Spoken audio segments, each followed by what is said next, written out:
পার্কে আসছে আমার বাবা মা নিয়ে কথা বলতে। আর হোয়াট ইউ মিন ভাই তোমার মতো ছেলে? হ্যাঁ, কি টার্গেট করছি আমি?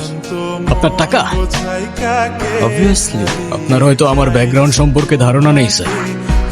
আপনাদের মতো সো কল্ড বিজনেসম্যান আমার বাবার অফিসের লাইন দিয়ে দাঁড়িয়ে থাকে। আমি এখানে আসছি শুধুমাত্র ওকে ভালোবাসি বলে, সেকেন্ড কোনো উদ্দেশ্য আমার নাই। তুমি তো একটা বেয়াদব। আর তুমি কি করে ভাবলে যে তোমার মতো একটা স্কাউন্ডারের হাতে আমার মেয়েকে তুলে দেব? আপনার মেয়েরে কে বলছে আমার হাতে তুলে দিতে? আমি বলছি। বাসায় ডেকে আনছেন অপমান করতে। আপনার বাবা মাই তো আপনাকে ভদ্রতাটা শেখাইতে পারেন। এই মুহূর্তে আমার বাড়ি থেকে বেরিয়ে যাও।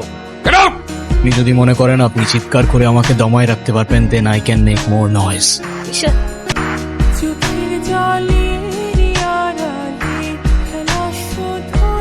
আমি বাবাকে অনেক কষ্ট করে ম্যানেজ করছি, তুমি জাস্ট একটা বার কি সরি বলো, সবকিছু ঠিক হয়ে যাবে।